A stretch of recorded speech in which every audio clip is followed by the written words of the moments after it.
Boa noite. Graça e paz. Paz do Senhor para a igreja. Como é que vocês estão? Você vai tirar foto? Calma aí. Tira bastante, que a gente quase não tem foto juntos assim. Uma luta para mandar uma foto. Porque a gente vai fazer careta, então é complicado. Aí, às vezes não pega um ângulo muito favorável, né?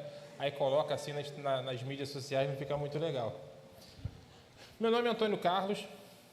Só para corroborar com o Tiago aqui, ainda não sou pastor, né? Mas exercemos um cargo de responsabilidade na igreja, exercemos um cargo de liderança na igreja. Nós supervisionamos alguns G6, grupos de conexões ou células, como vocês de repente conheçam ou trabalhem aqui. Sou esposo da Iguaraciara, pai do Arthur, aquele menino bonito que está ali, falante, né? Simpático toda a vida, né? Graças a Deus por isso. Hoje é a nossa vez de expô-lo, mas é o nosso bebê, está ali, vai fazer 14 anos no mês que vem, e é o presente que o Senhor nos concedeu, fruto do nosso relacionamento. Eu falo bastante, né? Até o momento que ela deixa eu falar. Fique à vontade. Bom.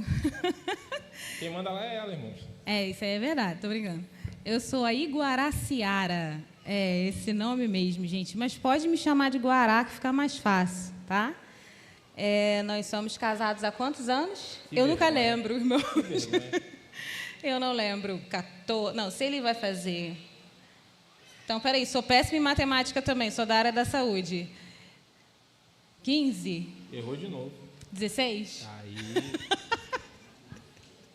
Vamos fazer 16 anos de casados. Temos aí também, acho que uns 3 anos de relacionamento antes do casamento, né?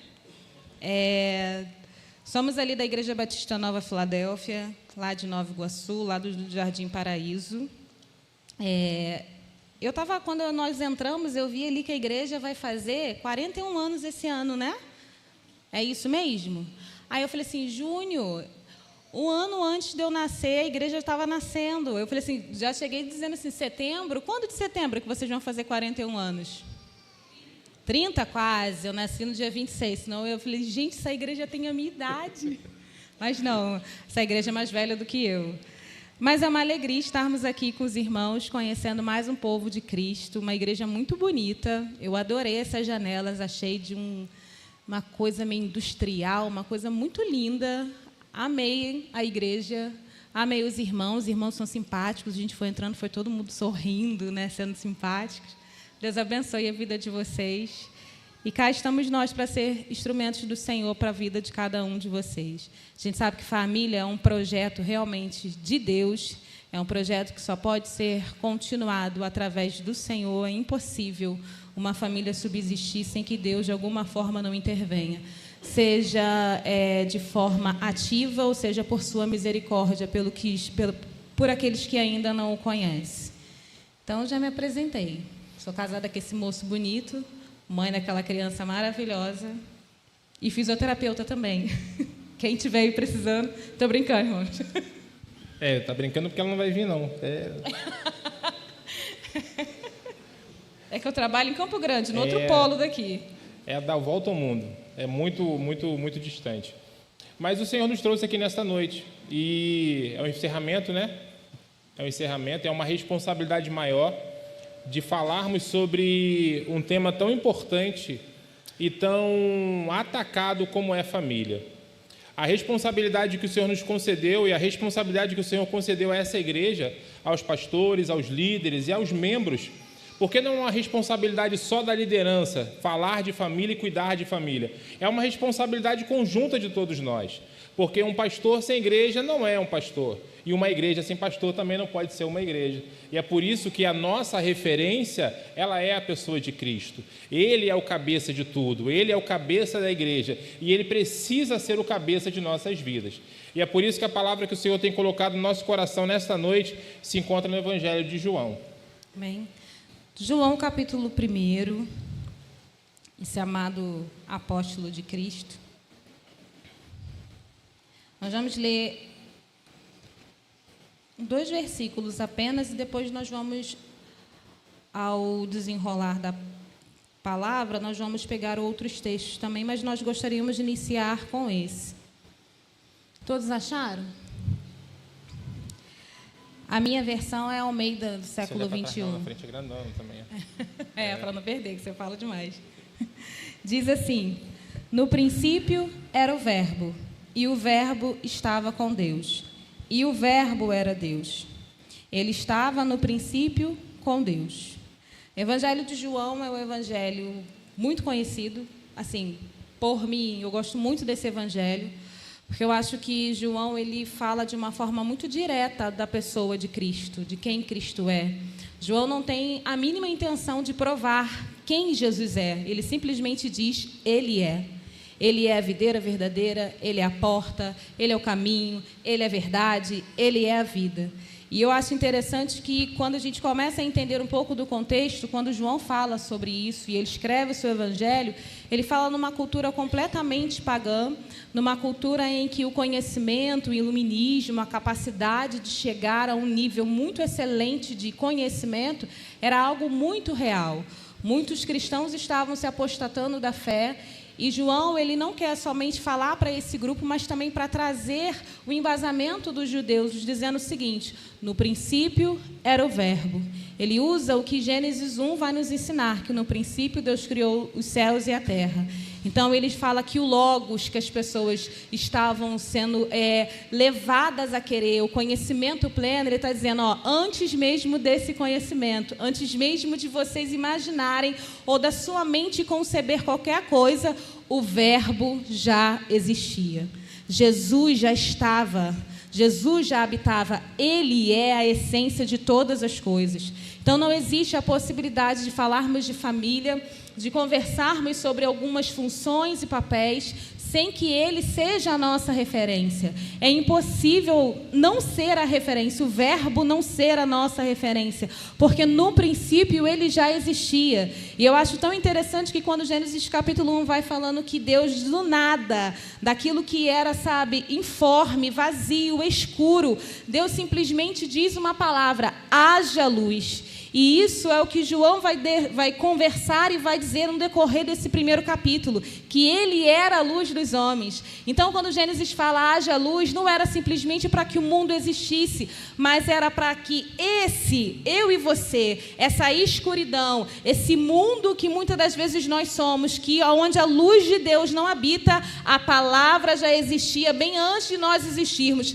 Haja luz, que nessa noite sobre a sua casa possa haver luz, sobre a sua vida possa haver luz, sobre os seus negócios possam haver luz, sobre a vida dos seus familiares, essa palavra que vem diretamente do trono de Deus faça todo sentido e possa fazer existir esse Verbo que habita em cada um de nós na pessoa do Espírito Santo.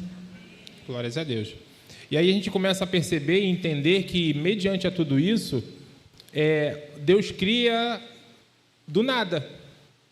Nosso irmão Francisco Lopes estava aqui falando sobre a sua história, a sua trajetória, dos andaimes que ele criou. Uma pergunta para o Senhor como mestre de obras: eu consigo abrir uma porta nessa parede? Consigo? Vou conseguir. Irmão Francisco, eu consigo abrir uma porta aqui onde eu estou? Eu consigo? A igreja me ajuda. Eu consigo abrir uma porta aqui onde eu estou? Por quê? Porque não tem parede. E aí o Deus que nós servimos é esse, porque abrir uma porta aqui é até fácil, vai dar trabalho, mas é fácil. Com a ferramenta certa, com a habilidade certa, nós vamos conseguir. Mas o Deus que nós servimos, Ele vai abrir uma porta aqui, aonde não tem parede. E o Deus que nós servimos, Ele cria do nada.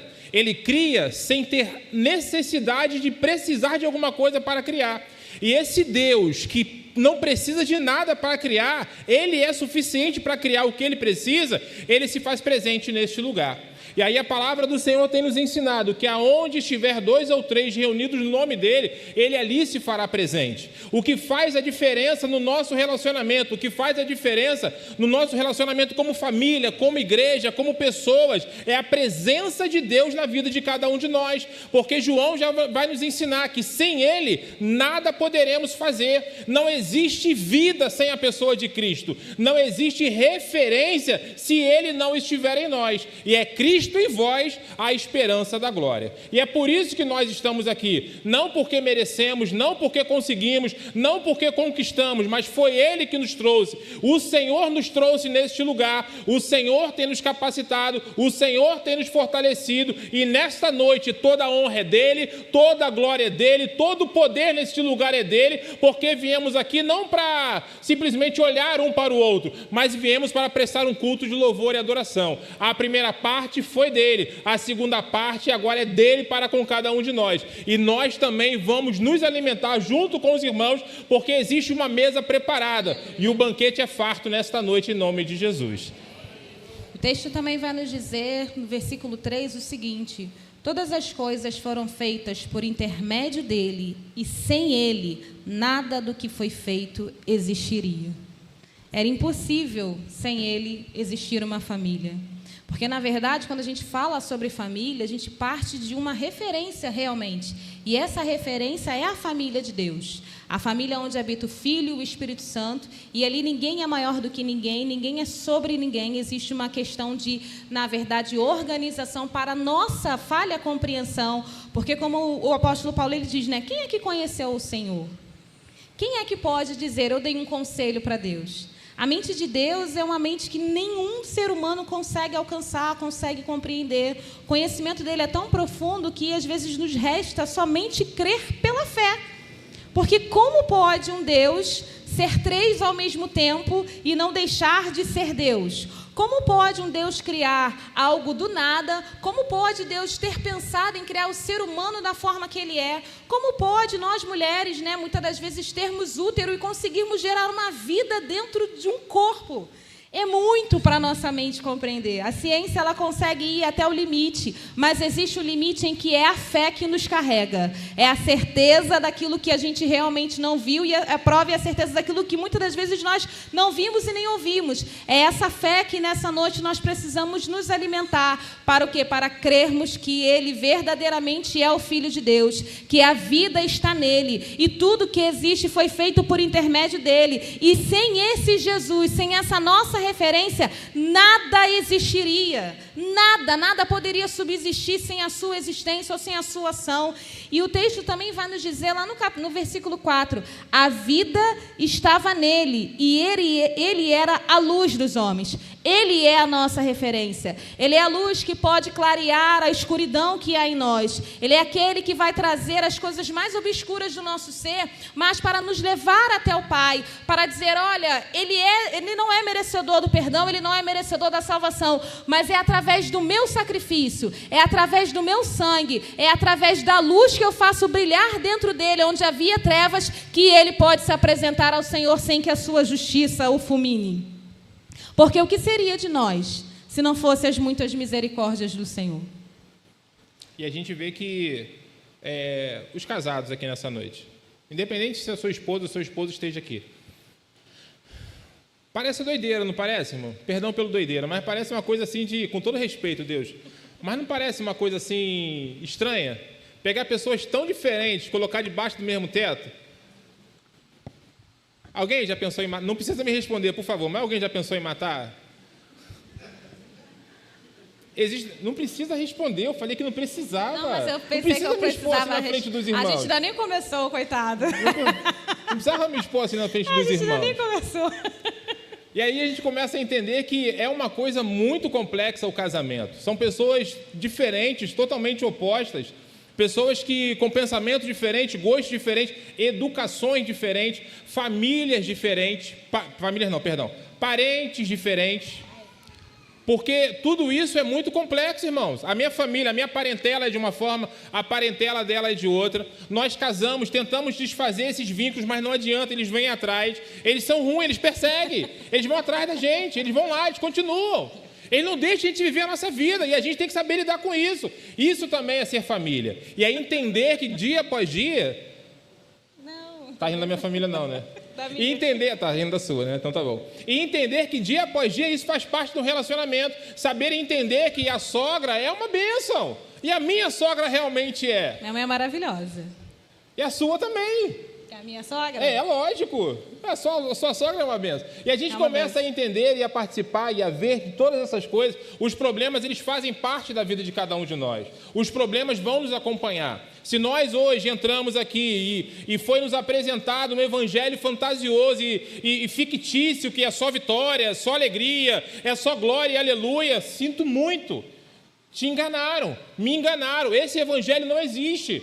Porque o evangelho que nós entendemos, o evangelho que nos é apresentado, o evangelho de referência aponta para a cruz. E cruz não é vitória, cruz é vitória para a igreja. Mas o sentido de cruz é morte. O sentido de cruz é abnegar da sua própria vida para fazer a vontade de alguém maior do que você. E existe alguém que é maior do que a família, existe alguém que é maior do que a igreja, e ele é o cabeça da igreja, e esse alguém é Jesus. Então, quando olhamos para Jesus, entendemos que a família é importante, mas uma família aos pés da cruz, uma família que ama Cristo, uma família que ama as Escrituras e uma família que ama a presença do Senhor, porque aprendemos que sem Ele nada podemos fazer. Cristo é a base, Cristo é o sustento, Cristo é o alicerce de todas as coisas. E se hoje nós estamos aqui, se hoje essa igreja subsiste há 41 anos, é porque Cristo tem sustentado todos os dias esta igreja. Se hoje você está aqui, se a sua família está aqui, é porque Cristo tem sustentado a tua vida e a tua família todos os dias. Fique tranquilo, não se desespere, existe uma promessa: eis que estou convosco todos os dias, até a consumação dos séculos. Palavra do Mestre Jesus. E Ele é fiel e vela para cumprir a sua palavra. Ele não falha. Eu vou errar, Guará vai errar muito mais do que eu, na verdade. Ela vai falhar bastante, muito mais do que eu, porque eu sou uma pessoa tranquila, eu não dou trabalho nenhum. Mas Ele não, Ele é fiel, Ele é perfeito e Ele não falha.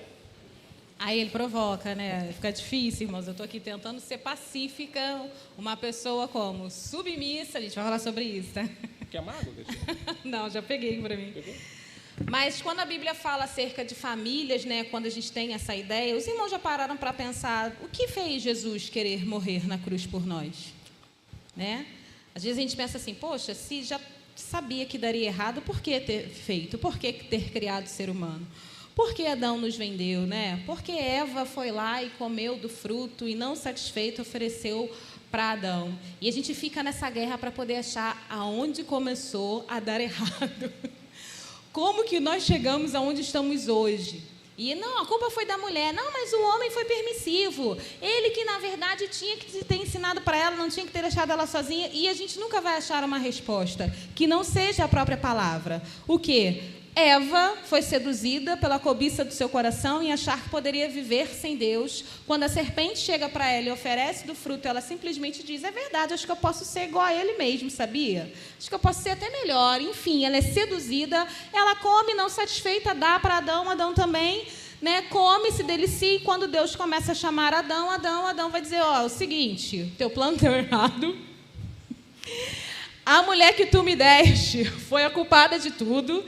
Aí a mulher, não satisfeita também, eu vou sair da jogada. A culpada é a serpente que foi lá e me seduziu. E o que a gente sabe é isso. Não, a gente não vai encontrar uma resposta. Mas a gente sabe que, na verdade, já havia um plano bem antes de tudo acontecer. Muito antes de tudo acontecer. Que plano era esse? Então, essa família decide criar o ser humano, ciente de que daria errado. E ainda assim, alguém decide vir no lugar e resgatar aquilo que o Pai amou, aquilo que o Pai criou, para que pudesse ser dele para sempre. Todo mundo vai fazer a sua parte sem querer ser glorificado, mas simplesmente cumprindo a missão do Pai. Então, a gente precisa de fé para entender tudo isso e acreditar. Não importa. Se Adão nos vendeu, Cristo nos comprou. Se Adão nos expôs, Cristo nos cobriu. Se Eva falhou, Cristo, na verdade, vai chegar um dia em que Ele vai esmagar a cabeça dessa serpente para sempre. Para sempre. Não haverá mais dor, não haverá mais guerra, não haverá mais nada. Somente a nossa vida e a dele. Mas antes que isso aconteça, me convém dizer o quê? Dizer que Ele vai voltar. Dizer que a Bíblia é verdadeira. Ter uma atitude de fé como mulher sendo submissa ao meu marido, obedecendo a palavra do Senhor, amando aos filhos, e o marido também amando a sua esposa, a ponto de se entregar por ela. Eu preciso, na verdade, ir na contramão desse mundo, que diz que para eu ser uma mulher de respeito, eu preciso ter voz acima da voz do que a Bíblia manda eu ter. Para ser uma mulher digna, eu não dependo de homem. Homem é o lixo da sociedade, sempre vai trair, sempre vai enganar. Então é melhor que eu realmente fique sozinha, que eu não obedeça a palavra de Deus. Mas a palavra de Deus nos diz o seguinte: amem aos seus maridos e submetam-se a ele como você se submete ao senhorio de Cristo. Não ande segundo os moldes desse mundo, porque nós fomos chamados para sermos luz, aonde quer que ele nos plantar, na família, no trabalho, na igreja, no ponto de ônibus, no hospital, numa situação de enfermidade, na alegria, no nascimento. Nós fomos plantadas, mulheres, para sermos luz, e homens também fomos plantados para glorificar a esse Deus e para dissipar com todo o engano que Satanás está tentando colocar na mente humana e que o mundo tenta nos dizer que é esse o princípio, que é esse o padrão e eu tenho que seguir. E aí a gente começa a entender que o ambiente não pode nos definir, porque vamos ver pessoas, seres, vacilando independente do local que ele esteja. Satanás, ele é expulso da onde? Me ajuda? Eu sei que vocês sabem. Satanás é expulso da onde? Do céu. Adão e Eva foram expulsos da onde? Do paraíso. Tudo cooperava para estar no melhor ambiente. Olha o cenário que eles viviam. Era só os dois, sem sogra, sem sogro, dando nome para bicho. E fazendo mais, vocês sabem o quê? Esse era o papel de Adão e Eva. Tranquilo, sem estresse, sem problema nenhum. Esse era o trabalho dele, mas não. Tinham que arrumar um problema. Não adianta, porque não, a culpa foi de Eva. Não tem culpado, irmãos. Eu acho que foi de Adão. O problema é que nós estamos, na verdade, vivendo a consequência da escolha de alguém. E o ambiente não define. E aí onde eu quero concluir é no seguinte: se esses três personagens que foram citados se rebelaram no melhor lugar para se estar, nós vamos ver em contraponto a isso duas pessoas que acabaram de apanhar. Paulo e Silas estavam presos numa prisão, algemados, sem oportunidade nenhuma, não estavam livres como nós estamos aqui nesta noite. Mas diz a palavra do Senhor que por volta da meia-noite eles louvavam hinos ao Senhor, eles estavam adorando ao Senhor. O local não era propício para aquilo, o ambiente não era legal para aquilo dali, mas eles faziam aquilo que estavam dentro de si, eles faziam aquilo que habitava dentro deles, eles estavam fazendo aquilo que foi gerado dentro deles, porque eles viram a sua referência morrer numa cruz, eles viram a sua referência morrer naquela cruz por amor a eles, e eles entenderam que ainda o que eles fizerem, aquele ambiente não pode defini-los, e eles adoram a Deus num ambiente totalmente oposto à adoração. Nós temos hoje liberdade para adorar, seja aqui, seja em casa, seja no trabalho ou aonde você passar. Você tem liberdade, você é uma igreja, você vive num país que ainda tem liberdade para cultuar e prestar um culto de louvor e adoração ao seu Deus. E esse ambiente não pode ser, na verdade, fechado por cada um de nós.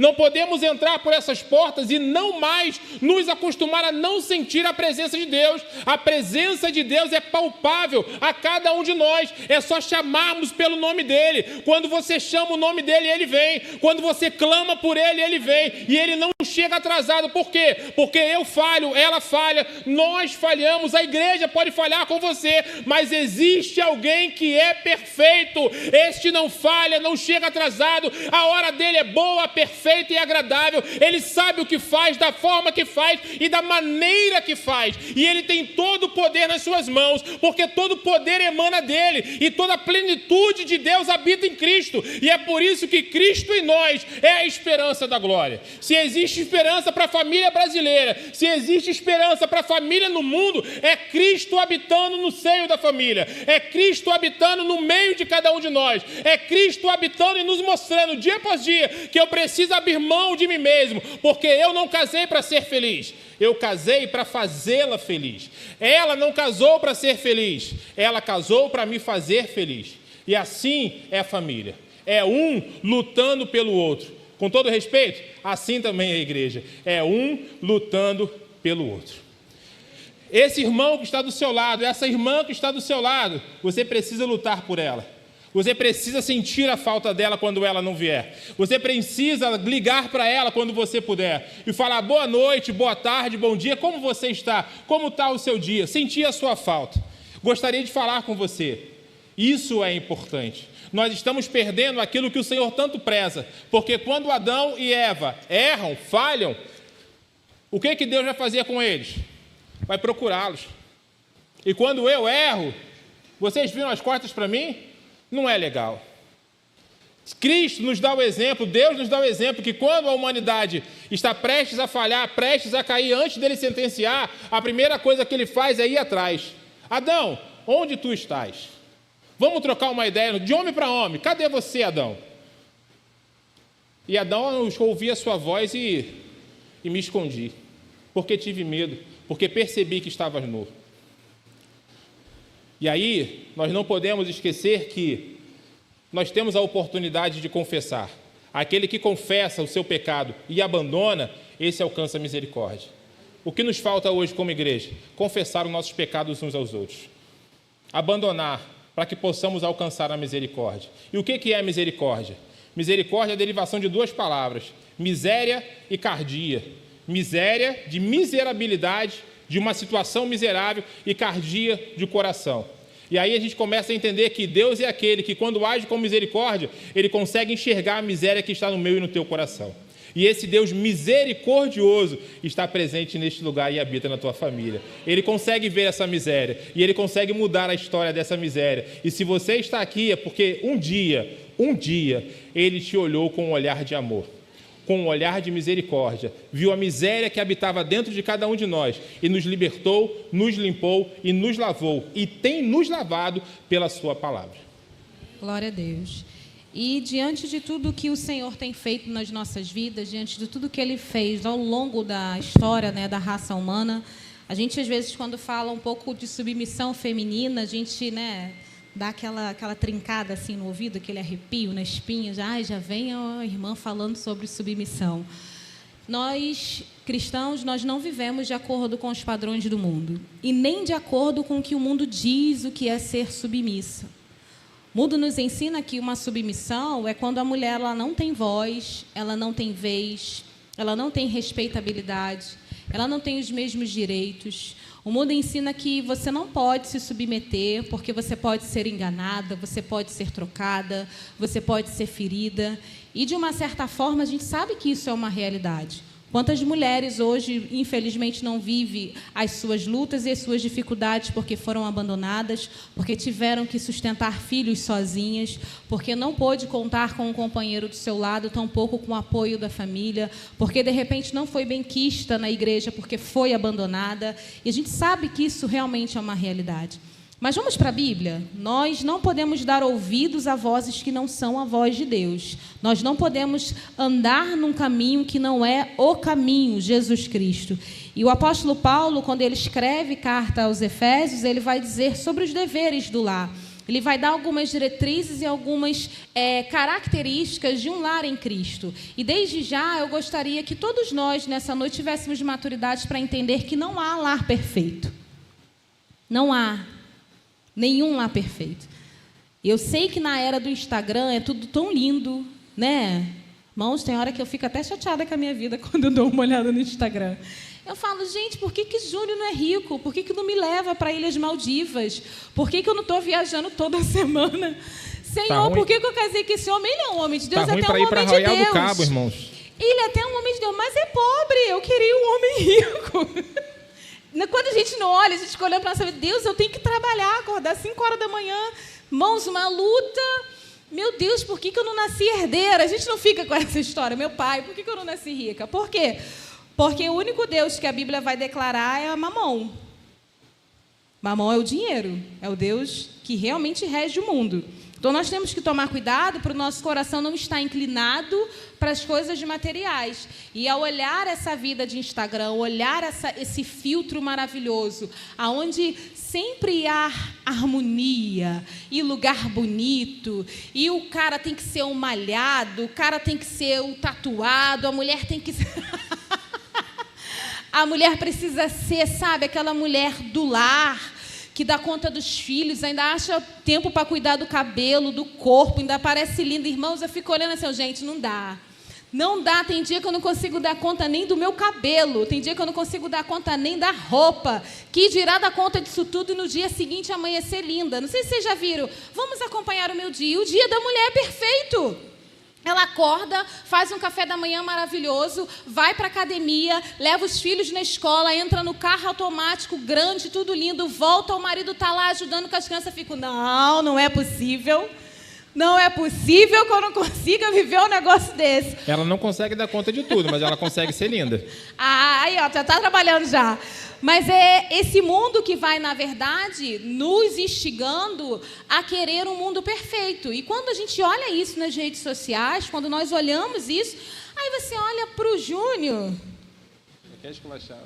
e fala assim, poxa, tem alguma coisa aqui que não bate. E o Júnior, de repente, olhar para agora e fala, aí, tem alguma coisa que não bate. Ela é habilitada, mas ela não gosta de dirigir, então eu tenho que levar ela para tudo que é lugar. Ela não é essa mulher tão independente que dá conta de tudo. Até porque, né, irmãos, a gente não é a guerreira que tem que dar conta de tudo, não. Então, a gente precisa, na verdade, voltar para a Bíblia. A nossa referência não pode ser as mídias sociais. A nossa referência não pode ser a pessoa que está ao nosso lado, o vizinho, aquele que mora ao lado. A nossa referência não pode ser alguém que a gente vai se espelhando. Por quê? Porque quando a gente começar a olhar para o lado e a se espelhar, a gente precisa ser realista e fazer uma pergunta ao nosso coração. Por que é que eu estou desejando isso? Por que é que eu não estou contente com o que Jesus me deu?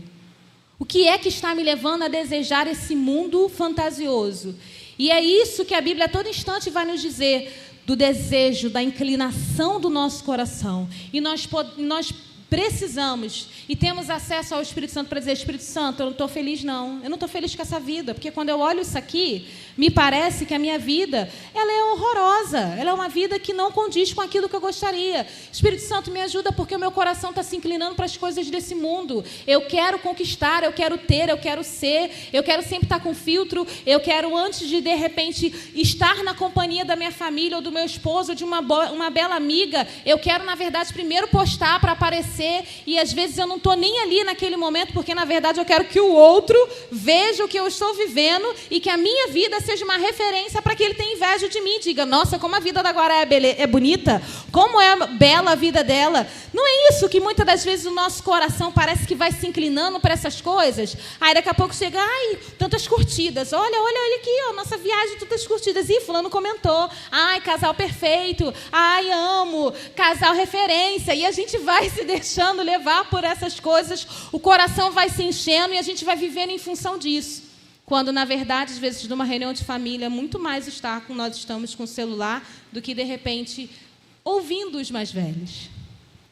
Ouvindo quem já viveu muito mais do que a gente. Aprendendo com eles. Eu achei isso lindo, porque essa igreja é uma igreja que ela tem dos mais velhos, aos jovens adultos, às jovens e às crianças. Que nós não possamos fazer o sectarismo, né, o etarismo, melhor dizendo, que é a separação, mas que eu, que sou muito nova, mentira, possa aprender com os mais velhos. E que os mais velhos possam olhar para as crianças e dizerem, vocês serão uma bênção. Que os mais velhos possam olhar para as mais novas agora e dizer, vamos fazer melhor do que a gente poderia fazer separadas? Vamos fazer juntas? Que nós possamos realmente entender qual é o padrão que o céu está nos exigindo. E, para concluir aqui essa minha parte, eu gostaria de falar o que submissão significa, pela palavra. Submissão significa estar debaixo de uma missão ou de uma diretriz.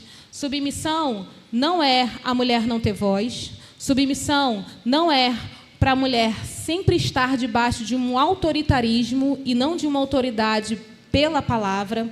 Submissão não é você obedecer cegamente, porque o texto que o apóstolo Paulo vai nos dizer, lá em Efésios 5, ele vai dizer o seguinte, a partir do versículo 22. Mulheres, cada uma de vós seja submissa ao seu marido, assim como ao Senhor. Pois o marido é o cabeça da mulher, assim como Cristo é o cabeça da igreja, sendo ele mesmo o salvador do corpo. Mas assim como a igreja está sujeita a Cristo, também as mulheres sejam sujeitas em tudo, submissas ao marido. E a Bíblia também não fala que submissão é submissão em relação ao gênero, ou seja, toda mulher precisa ser submissa, toda mulher precisa obedecer ao gênero masculino. Não, não, não, não, não. A Bíblia diz que a sua submissão, ela é exclusiva do seu esposo, ela não é exclusiva de um outro homem. Vamos deixar isso muito claro.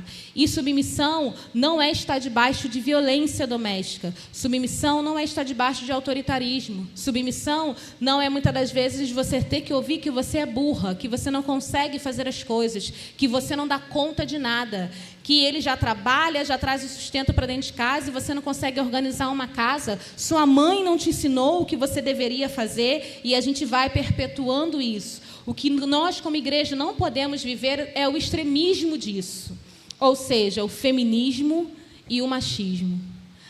Quando o apóstolo Paulo vai dizer, ele vai dizer, acho que, se eu não me engano, em Coríntios, ele vai falar sobre a questão de sermos sujeitos uns aos outros, estarmos em comum em uma missão, debaixo de uma diretriz. E depois ele vem falando um pouco mais da submissão feminina. Então, em nome de Jesus, não misture o que o mundo diz, o que o feminismo diz, o que o machismo diz, com aquilo que a Bíblia diz. A Bíblia ela é linda ao dizer que nós devemos ser submissas, nós devemos estar como auxiliadoras e ajudadoras. Quando o apóstolo Paulo está falando sobre isso, né, dessa questão da submissão, ele vai dizer que o homem e a mulher eles têm funções diferentes.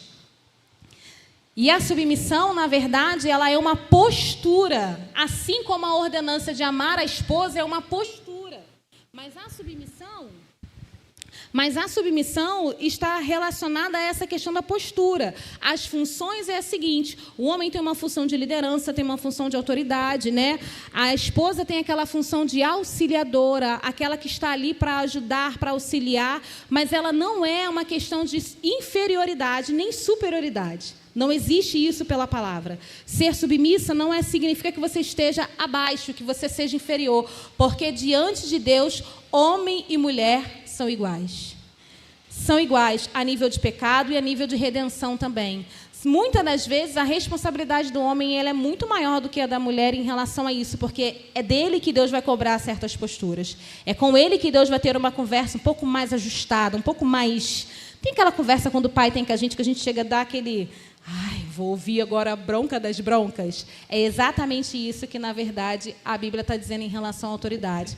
Então, eu gostaria de que nessa noite, juntas, mulheres, nós possamos aprender o que é ser submissa. E quando você ouvir isso, não ouça isso por conta do que o mundo diz, do que muitas das vezes o machismo que a gente enfrenta em muitas situações religiosas na igreja, e nem naquilo que o mundo está dizendo que você deve ser. Você precisa ser submissa pela palavra de Deus. Amém? Mulheres, vocês têm voz. Vocês precisam falar. Vocês também têm a autoridade de Deus sobre a vida de vocês. E aí o texto, eu gostaria de trazer um texto como referência hoje, se encontra em 2 Timóteo, capítulo 1. Que Deus abençoe o microfone, porque um já foi, né, viu? Um já foi de ralo já. Fala, o microfone já não aguentou, já abriu o bico ali, já teve que trazer outro. E é só o dela. Vai ter volta.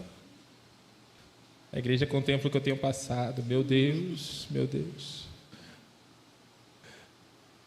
2 Timóteo, capítulo 1, versículo 3 em diante. Diz assim: agradeço a Deus, a quem desde os meus antepassados sirvo com uma consciência pura, pois sem cessar me lembro de ti nas minhas orações, noite e dia. Lembrando-me das tuas lágrimas, estou ansioso por te ver, para que eu me encha de alegria. Lembro-me da fé sincera que reside em você, a mesma que habitou primeiramente em sua avó Lóide e em sua mãe Eunice, e estou certo de que também habita em ti. Por isso te exorto a que reavives o dom de Deus que está em ti, pela imposição das minhas mãos. E aí o apóstolo Paulo, escreve essa carta a Timóteo e ele vai fazer uma referência para ele de duas pessoas, da sua avó e da sua mãe.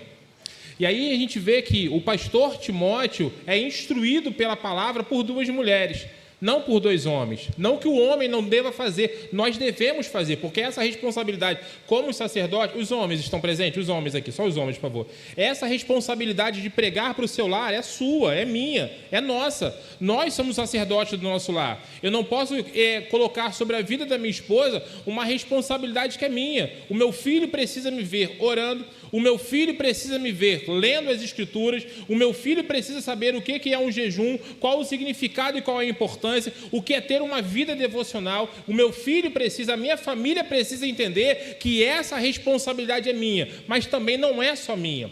E aí o apóstolo Paulo vai dar o exemplo de duas mulheres que tinham uma fé não fingida, uma fé verdadeira. E o que é fé? Hebreus vai dizer que a fé é o firme fundamento das coisas que se esperam e a prova e a certeza das coisas que não se veem. No versículo 6, o autor aos Hebreus vai declarar: sem fé é impossível agradar a Deus, porque é necessário que aquele que se aproxima de Deus, primeiro, creia que ele existe, e segundo, que é galardoador daqueles que o buscam. Então, quando Paulo vai falar para Timóteo que ele observa a vida e ele quer estar com Timóteo, ele vai dizer que Timóteo foi instruído por duas grandes mulheres, e essas duas grandes mulheres, a sua avó e a sua mãe, foram referências na vida daquele homem. E aí, ouvindo hoje na escola bíblica, ouvindo o testemunho de uma irmã, e nessa semana também no GC, ouvindo o testemunho de um jovem. Um jovem, pelos abusos que ele sofria do pai, ele passou um ano exato, amolando uma faca, imaginando todo dia como ele poderia matar o seu pai. E aí é algo que é mais próximo da gente do que a gente possa imaginar. São violências que eles sofreram, que muitos, de repente, de nós sofremos, porque educações vão evoluindo. Meu filho... Eu bati Arthur alguma vez? Acho que não, né? Não. Por mais que ele merecesse. Mas eu lembro, falando brincadeiras à parte, eu lembro que, tipo assim, na minha fase de adolescência, antes dessa fase de adolescência, minha mãe só me bateu uma vez. Todas as outras foram tentativas de homicídio. Né? Ela não conseguiu, mas eu estou aqui. Meu pai, a mesma coisa. Uma vez eu me joguei no chão e falei: não vai me bater. Não vai bater. Não bateu com a mão, saiu chutando. Você está rindo, irmã? Porque não foi com a senhora. A risada veio da alma. Veio. E às vezes a gente olha assim, hoje para mim é normal. Normal não, eu preciso de terapia, tá bom, irmã? Mas às vezes a gente olha que são coisas que nós passamos e sobrevivemos. Mas eu tinha necessidade de passar o que eu passei? Você tinha necessidade de passar o que você passou? Você tinha necessidade de sofrer o que você sofreu? Porque eu sei que eu estou falando com pessoas que apanharam. E também estou falando com pessoas que bateram.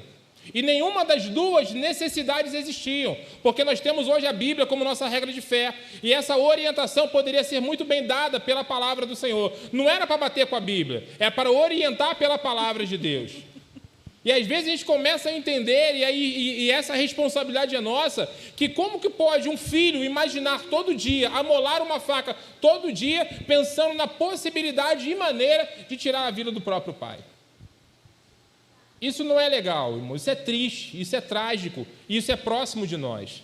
E aí a gente precisa entender que isso que nós hoje lutamos para manter, Satanás luta com todas as forças que ele possui para destruir.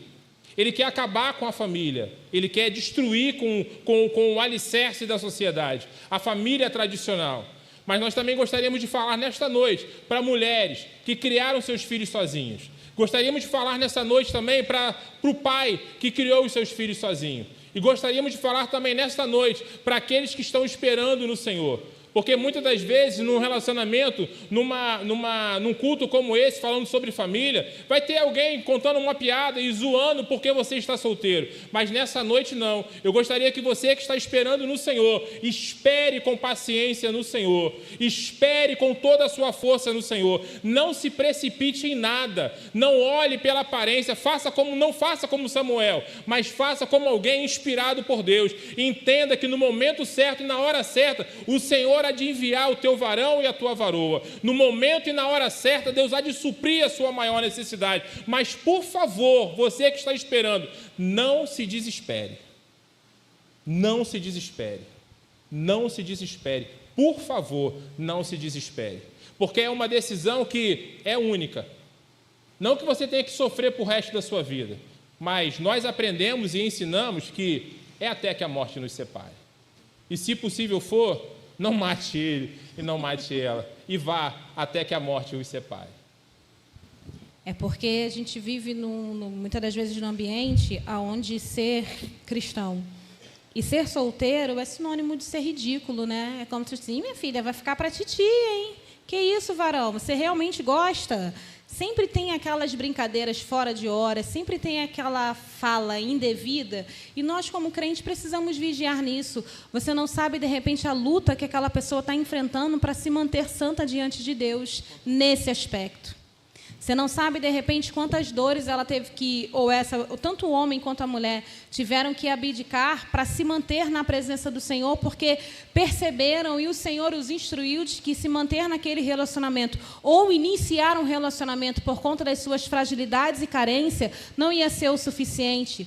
Porque é muito ruim você viver em um relacionamento que, na verdade, começou fora da direção de Deus. Começou sem a vontade do Senhor para a sua vida. Então, que nós, como igreja, não possamos fazer esse tipo de piada, mas que nós, pelo contrário, possamos olhar e dizer que o Senhor te abençoe, o que foi cantado hoje, que o Senhor te fortaleça. Você não está sozinha. Quando ficar muito difícil estar sozinha, conversa comigo, vamos orar juntas, porque o Senhor vai ser maior do que a sua fraqueza. Porque por mais que a Bíblia vai dizer que o espírito está pronto, mas a carne é fraca. Então nós devemos fortalecer o nosso espírito. E se esses solteiros não encontrarem na igreja apoio, eles vão encontrar apoio lá fora. E lá fora não vai dar o conselho do Senhor. Lá fora vai dizer, você é muito linda para estar sozinha. E só uma noite, experimenta, não tem problema não. Você também é muito bonito para estar sozinho. E não, antes de casar, primeiro você tem que fazer todos os testes drives, entendeu? E aí depois você casa. E os nossos jovens estão sendo envolvidos na prostituição tão cedo, se envolvendo com pessoas que não são de Deus e vão levar aquilo, muitas das vezes, para o resto da sua vida, podendo pegar doenças e até mesmo chegar a óbito por conta da prostituição, por conta da fornicação. Então, nós temos que tomar cuidado, nós temos que estar atento e, de repente, nós precisamos ser o ouvido e a oração para que o Senhor dê resistência a todos esses jovens solteiros. Amém? E a gente começa a perceber que é lançado quanto mais cedo, quanto mais novo, é mais complicado. Às vezes, eu falo por isso que lá em casa, até pouco tempo atrás, eu olhava o meu filho como meu bebezinho ainda, né? Mesmo ele já estando lá, se virando sozinho, eu achava que ele ainda era meu bebê. E às vezes a gente começa a perceber que ele não era mais tão bebê quanto eu imaginava. A voz fica diferente. Mãe. Tudo diferente. Acordou, bom dia, pai. Daqui a pouco, bom dia. Bom dia, pai. Então, as coisas mudam e mudam a uma velocidade muito rápida. E se nós não atentarmos para aquilo que os estão alimentando nas telas que eles têm acesso, nós vamos acabar perdendo os nossos filhos. Vamos acabar perdendo as nossas crianças. Vamos acabar perdendo a nossa juventude. Porque a facilidade que se tem hoje para tudo é gigantesca. Tem-se a liberdade para qualquer coisa na internet. Tem-se liberdade para acessar qualquer coisa na internet. E esse é um perigo que, na verdade, nós precisamos estar antenados em relação a isso. E aos idosos também. Pessoas que, na verdade, estão cada dia mais e mais antenados em relação a isso para atacarem a igreja, para destruírem aquilo que nós tratamos hoje como importante, que é a família do Senhor. E que nós possamos realmente entender que aquilo que o Senhor nos concedeu é a nossa prioridade. E nós falamos aqui um exemplo, e tem um outro exemplo que eu gostaria de falar, de uma situação de uma irmã que teve 6 irmãos. E ela era a mais nova. E ela tinha uma irmã mais velha, que a responsabilidade de toda a casa era da irmã mais velha. 4 irmãos que já trabalhavam, e essa irmã mais velha era responsável de toda a casa. A mãe trabalhava, o pai trabalhava, e ela cuidava dos irmãos, cuidava de tudo. E aí a gente vê que quando os pais chegavam em casa e as atividades não estavam prontas, essa irmã mais velha era a única que apanhava. E ela apanhava praticamente todos os dias. E a mais nova nunca apanhou, mesmo tendo as suas responsabilidades. E o que aconteceu? Essa mais velha ficou tão traumatizada que, ao crescer, ela nunca permitiu que a irmã mais nova fizesse alguma coisa. Tanto que, quando a irmã mais nova casa, ela não sabe nem fazer um arroz. E aí, quando essa irmã mais nova casa, que não sabia nem fazer um arroz, vai ter que aprender na marra, vai queimar um bocado de arroz até aprender, vai queimar um bocado de feijão até aprender, e ela tem os seus filhos. E quando ela tem os seus filhos, ela começa a bater. E aí a pergunta que eu me fiz, não fiz para ela, mas eu me fiz a mim, eu comecei a me questionar, como é que pode alguém que nunca apanhou bater em alguém? E aí a gente começa a entender que a hipocrisia da situação é uma pessoa que nunca foi agredida, ela se torna violenta por um processo que ela não sofreu, mas um processo por uma consequência que ela via diariamente. E muitas das vezes é isso que nós precisamos entender, porque quando fala-se sobre referência, a palavra na sua origem, ela do latim, e ela vai dizer que é sentido de carregar consigo, é o sentido de trazer consigo algo de outra pessoa. Então, nesse sentido, o que essa moça, na verdade, ela repercute sobre a vida dos seus filhos é um aprendizado que ela viveu, mas não sofreu. E ela acaba, na verdade, descontando nos filhos o tapa que ela nunca tomou. E aí, quando esses filhos crescem, tem os seus filhos e ela agora é vó e não permite que os filhos batam nos seus netos. Graças a Deus, alguém salvou aqueles netos. Mas agora que era a hora do pai descontar, né? Agora é minha vez, né? Mas não, graças a Deus, Deus alcançou aqueles netos. E a gente começa a entender que uma coisa vai puxando a outra, uma atitude vai puxando a outra atitude, porque toda ação gera o quê? Tem uma reação. Todo pecado tem as suas o quê? Consequências. E é isso que nós precisamos entender. O fato de você estar aqui nessa noite pode gerar uma consequência em você. Mas qual consequência que seria essa? Eu acredito que será uma consequência boa, porque a palavra de Deus ela não volta vazia. Antes faz o que apraz ao Senhor e prospera naquilo que foi enviado. Então nós precisamos entender que o que nós fazemos aqui é prestar um culto para Deus. E nós não estamos prestando culto para pessoas. O louvor é muito bom, glórias a Deus. O louvor é maravilhoso, a palavra é muito boa, o ambiente é agradável, os bancos são confortáveis, mas nós estamos aqui de passagem para prestar um culto de louvor e adoração. O que é a igreja de verdade? A igreja de verdade está aqui hoje para prestar um culto, mas a igreja de verdade começa no seu lar.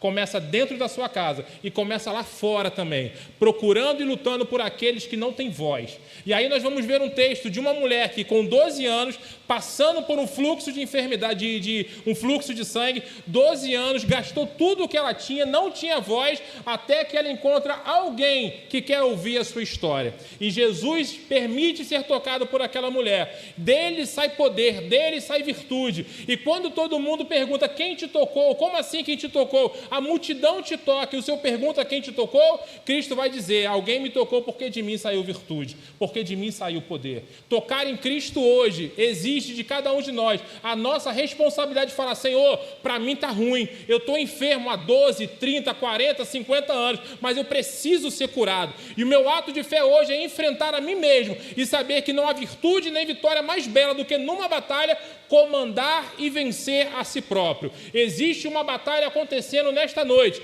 e a tua mente é o campo de batalha. Que nesta noite você enfrente os seus medos, enfrente os demônios que têm se levantado contra você, que você possa enfrentar essa multidão e ir aos pés de Jesus, tocá-lo o mais rápido que você puder, até que dele saia poder, até que dele saia virtude. Homens, mulheres, jovens e crianças de Deus nesta noite, existe um Deus que vai parar tudo para ouvir o seu testemunho. Eu não sei o nome daquela mulher do fluxo de sangue, mas eu sei que Cristo parou para ouvir o testemunho daquela mulher. E aquela mulher fala, gastei tudo quanto tinha, indo de mal a pior.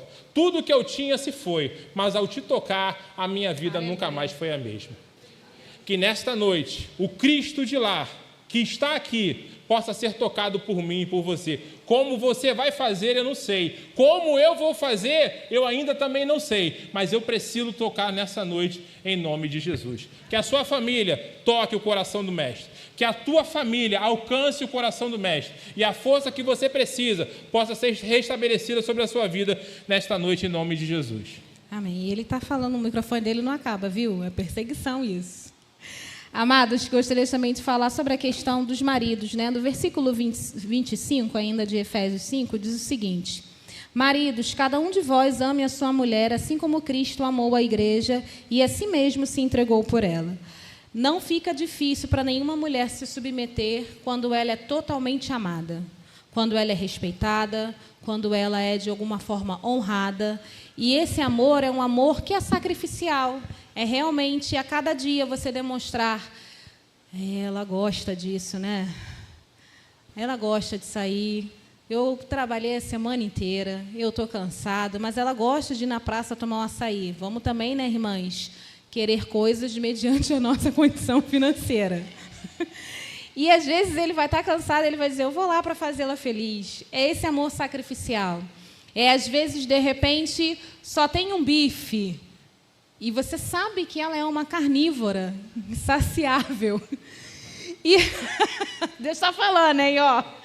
E aí você vai dizer o seguinte, não, o maior é o meu, porque eu trabalho, eu sou um homem, né, tenho testosterona, preciso de mais proteína para poder conseguir resistir o dia. E me dá o bife aqui, você e as crianças, se tiver, que come o bife de frango, que é o ovo frito. Não, querido, se só tem um bife, é para ela, é para os seus filhos. O maior pedaço é para ela, é para os seus filhos. Lá em casa é maior guerra, porque eu sou extremamente egoísta, irmãos, extremamente egoísta. Eu luto, olha essa minha carne, como diz o apóstolo Paulo, a Iguaraciara que não morre, de vez em quando ela vem nadando lá das profundezas e a bicha não morre, ela está ali. E às vezes o Júnior é altamente assim, liberal. E às vezes eu realmente não quero dividir, né? Mas ele... Nunca quer dividir. Não é assim, irmão. Estou em tratamento. Estou aí, ó, no processo da santificação aí, até Quem chegar... mais sofre é o Arthur. Porque é outra egoístinha também, minha cópia. E aí, às vezes, tem o melhor pedaço, coisa e tal, o Júnior liga, o Júnior, não, ó, sua mãe, da sua mãe, é ele. E fica assim, tipo, por que ela tem que comer o melhor pedaço e eu não? Ou vamos botar a comida. Não, tem que esperar ela colocar, porque o melhor pedaço de frango tem que ser o meu, e parará. E aí, irmãos, fica difícil não ser egoísta assim, entendeu? Ele não ajuda. Mas é mais ou menos essas coisas que nós precisamos ter no dia a dia. Que a cada dia ela possa ver o seu amor sacrificial, porque Cristo se entregou. Ele amou a igreja, ele amou o mundo de tal maneira, como o Evangelho de Giovanni dizer que Deus fez também, que deu o seu Filho. Mas só que a Bíblia também vai dizer que Cristo quis se entregar. Ele não foi obrigado a fazer, ele quis se doar, ele quis se entregar. Então, em nome de Jesus, que os irmãos possam entender o que é amar realmente. Amar de forma sacrificial. E o Efésios também vai nos dizer em relação aos filhos, né? Sobre os filhos ser obedientes, que esse é o primeiro mandamento. Mas também vai dizer lá para os pais para não provocar a ira dos filhos. Em que sentido, irmãos? Muitas das vezes nós precisamos entender que o mundo ele realmente mudou e que, de repente, a nossa forma de linguagem para que os nossos filhos nos compreendam precisa mudar. E, às vezes, a gente quer que tudo seja do nosso jeito, que tudo seja da nossa forma, que precisa ser realizado de acordo com o seu padrão, com a sua forma. E a gente não pode, de alguma forma, provocar a ira dos nossos filhos. É muitas das vezes de não deixar com que eles falem, cala a boca, você não tem que falar, você tem que me obedecer. E, às vezes, a gente precisa ouvir o que esses filhos têm a dizer. É não ter uma postura que só vai provocando ira. Apesar do que, né, irmãos, adolescentes se ira com tudo. A verdade é essa também, muito difícil. Mas que nós possamos sempre voltar à palavra, para que a casa, para que o lar seja de forma funcional, não perfeito, mas funcional, como a palavra de Deus nos ensina. E que os filhos possam ser obedientes, né? Que os filhos possam obedecer de acordo com a palavra do Senhor. Pode encerrar. Você que pode nessa noite, se coloque de pé, por favor, em nome de Jesus. E falamos bastante sobre a questão de adolescente, porque temos um lá em casa. Mas eu vi uma igreja com muitas crianças. E que você entenda, faça a leitura das suas crianças. Observem os sinais. Observem os detalhes. Observem as suas crianças todos os dias quando chega da escola. Se chega com alguma coisa diferente, com algum comportamento diferente, com alguma coisa fora do normal. Observem os seus filhos.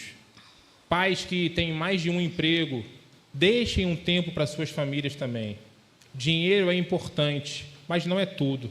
Mais importante do que o dinheiro é a família que o Senhor te concedeu. E a sua família é linda. A sua família, ela é uma bênção. A sua esposa é a melhor mulher do mundo. O seu filho é o melhor filho do mundo. A sua família, ela é perfeita, totalmente imperfeita, graças a Cristo. E nós começamos a entender que essa família que não é perfeita, mas se torna uma bênção na vida de cada um de nós, pela pessoa de Cristo, essa família carece da nossa oração, carece da nossa intercessão.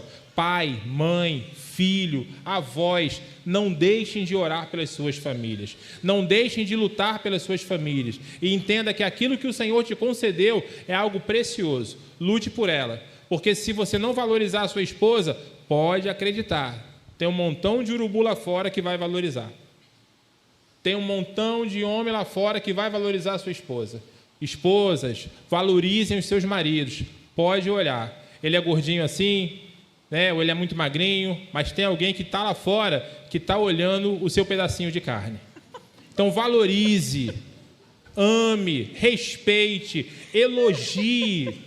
Muitas das vezes é um papel que é do homem elogiar a mulher, porque a mulher não é visual, né? A mulher nem sempre é visual, mas a mulher é por aquilo que ela ouve, né? E o homem é por aquilo que ele vê. Mas ouvir um elogio é bom, falar que ama é bom, é importante, desejar, falar que deseja. Mas está comigo já há 20, 30, 40 anos, já sabe de tudo isso, sabe não. É bom ouvir, te amo, bom dia, nossa, como você está bonita. Elogia ela, irmãos, seja no particular ou seja em público. Valorize aquilo que o Senhor te concedeu e elogie cada dia mais e mais a preciosidade que o Senhor te concedeu e viva dias felizes. Valorize cada dia mais e mais a presença do Senhor no seu relacionamento. Podemos orar, Tiago? Podemos? Vamos orar nessa noite em nome de Jesus. Se a sua família já está aí, continue com ela. Mas se não está, se você pode aí se aproximar de um familiar ou se você está sozinho, faça de alguém a sua família nessa noite e vamos orar por famílias nessa noite, em nome de Jesus. Posso orar, gatinho? Então vamos orar.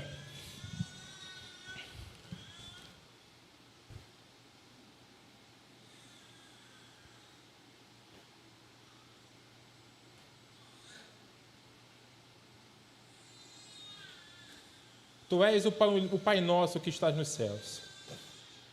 E é por isso que nesta noite nós queremos santificar o Teu nome.